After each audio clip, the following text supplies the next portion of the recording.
What an intriguing group of individuals you are. To a psychologist.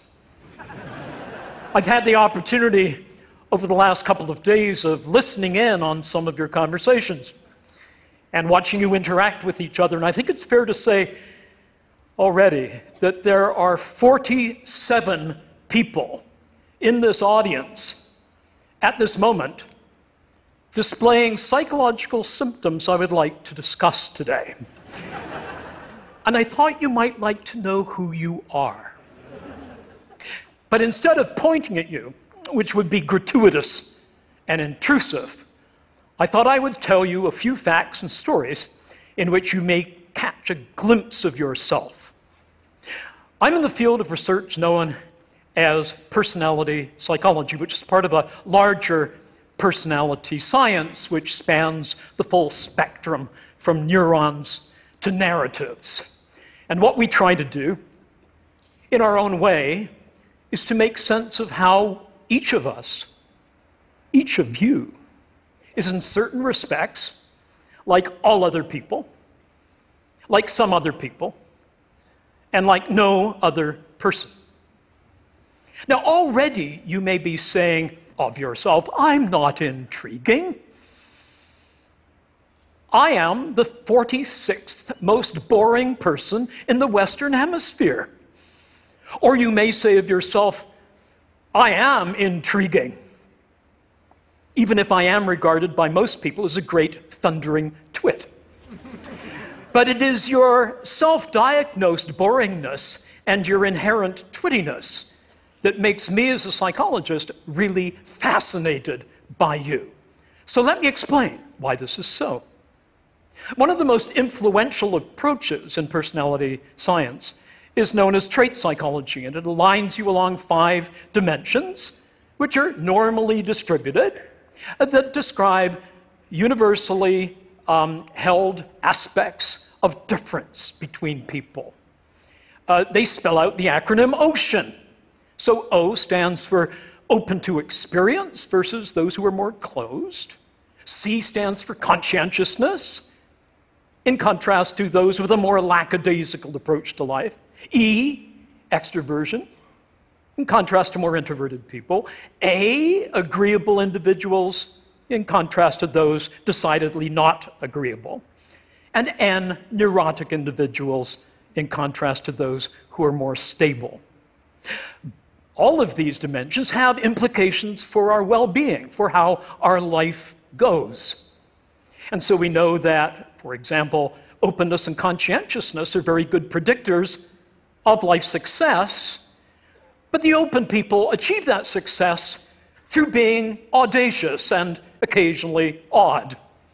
The conscientious people achieve it through sticking to deadlines, to persevering, as well as having some passion. Extroversion and agreeableness are both conducive to working well with people.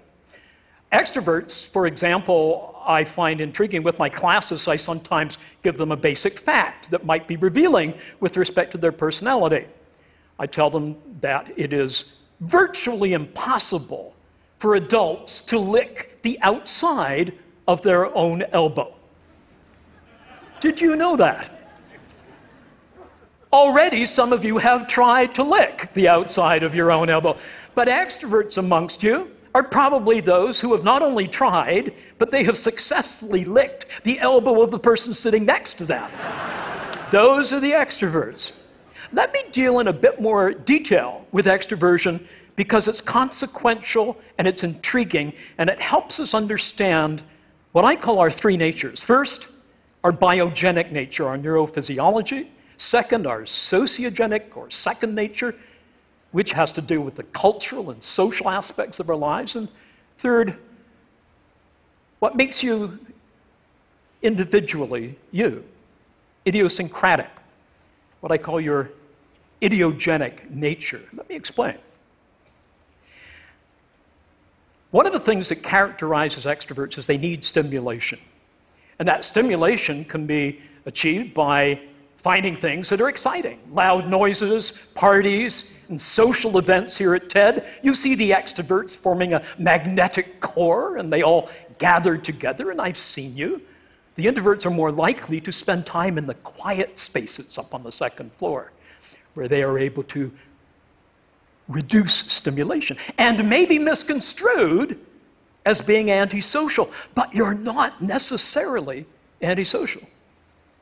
It may be that you simply realize that you do better when you have a chance to lower that level of stimulation. Sometimes it's an internal stimulant from your body. Caffeine, for example, works much better with extroverts than it does introverts. When extroverts come into the office at 9 o'clock in the morning and say, I really need a cup of coffee, they're not kidding. They really do. Introverts do not do as well, particularly if the tasks they're engaged in, and they've had some coffee, if those tasks are speeded and if they're quantitative, introverts may give the appearance of not being particularly quantitative, but it's a misconstrual. And so here are the consequences that are really quite intriguing. We're not always what we seem to be, and that takes me to my next point. I should say, before getting to this, something about sexual intercourse.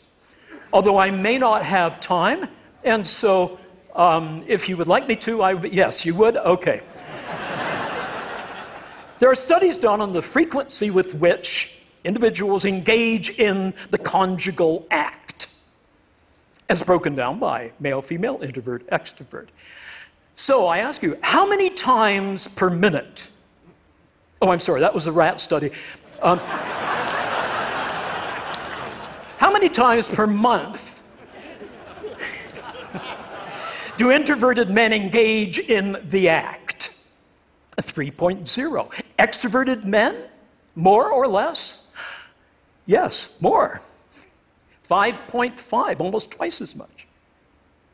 Introverted women, 3.1. Extroverted women, frankly, speaking as an introverted male, which I will explain later, they are heroic. 7.5, they not only handle all the male extroverts, they pick up a few introverts as well.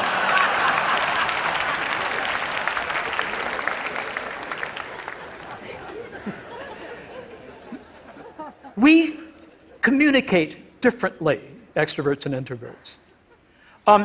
Extroverts, when they interact, want to have lots of social encounter punctuated by closeness. They like to stand close for comfortable communication. They like to have a lot of eye contact or mutual gaze. We found in some research that they use more diminutive terms when they meet somebody. So when an extrovert meets Charles, it rapidly becomes Charlie, and then Chuck, and then Chuckles baby. Whereas for introverts, it remains Charles until he has given a pass to be more intimate by the person he's talking to. We speak differently. Extroverts prefer black and white, concrete, simple language. Introverts prefer, and I must again tell you that I am as extreme an introvert as you could possibly imagine. We speak differently. We prefer contextually complex, contingent, weasel word sentences, more or less, as it were, not to put too fine a point upon it, like that. When we talk, we sometimes talk past each other. I had a consulting contract I shared with a colleague who is as different from me as two people can possibly be. First, his name is Tom. Mine isn't. Secondly, he's 6'5". I have a tendency not to be. And thirdly, he's as extroverted a person as you could find. I am seriously introverted. I overload so much I can't even have a cup of coffee after 3 in the afternoon and expect to sleep in the evening. We had seconded to this project a fellow called Michael. And Michael almost brought the project to a crashing halt. So the person who seconded him asked Tom and me, "What do you make of Michael?" Well, I'll tell you what Tom said in a minute. He spoke in classic extrovertise. And here is how extroverted ears heard what I said, which is actually pretty accurate.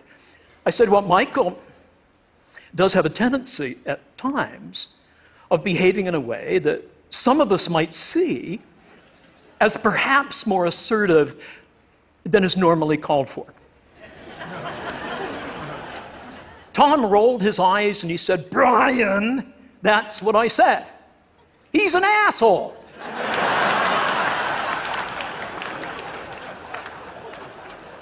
Now, as an introvert, I might gently allude to certain assholic qualities in this man's behavior, but I'm not going to lunge for the A word. But the extrovert says if he walks like one, if he talks like one, I call him one, and we go past each other. Now, is this something that we should be heedful of? Of course, it's important that we know this. Is that all we are? Are we just a bunch of traits? No, we're not. Remember, you're like some other people and like no other person. How about that idiosyncratic you? As Elizabeth or as George, you may share your extroversion or your neuroticism. But are there some distinctively Elizabethan features of your behavior or Georgian of yours that makes us understand you better than just a bunch of traits, that make us love you, not just because you're a certain type of person? I'm uncomfortable putting people in pigeonholes. I don't even think pigeons belong in pigeonholes. So what is it that makes us different? It's the doings that we have in our life, the personal projects. You have a personal project right now, but nobody may know it here. It relates to your kid. You've been back 3 times to the hospital and they still don't know what's wrong. Or it could be your mom. And you've been acting out of character. These are free traits. You're very agreeable, but you act disagreeably in order to break down those barriers of administrative torpor in the hospital to get something for your mom or your child. What are these free traits? They're where we enact a script in order to advance a core project in our lives. And they are what matters. Don't ask people what type you are. Ask them, what are your core projects in your life? And we enact those free traits. I'm an introvert, but I have a core project which is to profess. I'm a professor. And I adore my students, and I adore my field, and I can't wait to tell them about what's new, what's exciting, what I can't wait to tell them about. And so I act in an extroverted way because at 8 in the morning the students need a little bit of humor, a little bit of engagement to keep them going in arduous days of study. But we need to be very careful when we act protractedly out of character. Sometimes we may find that we don't take care of ourselves. I find, for example, after a period of pseudo-extroverted behavior, I need to repair somewhere on my own. As Susan Cain said in her Quiet book, in a chapter that featured the strange Canadian professor who was teaching at the time at Harvard, I sometimes go to the men's room to escape the slings and arrows of outrageous extroverts. I remember one particular day when I was retired to a cubicle trying to avoid overstimulation. And a real extrovert came in beside me, not right in my cubicle, but in the next cubicle over. And I could hear various evacuatory noises, which we hate, even our own. That's why we flush during as well as after. And then I heard this gravelly voice saying, "Hey, is that Dr. Little?" If anything is guaranteed to constipate an introvert for 6 months, is talking on the John. that's where I'm going now. Don't follow me. Thank you.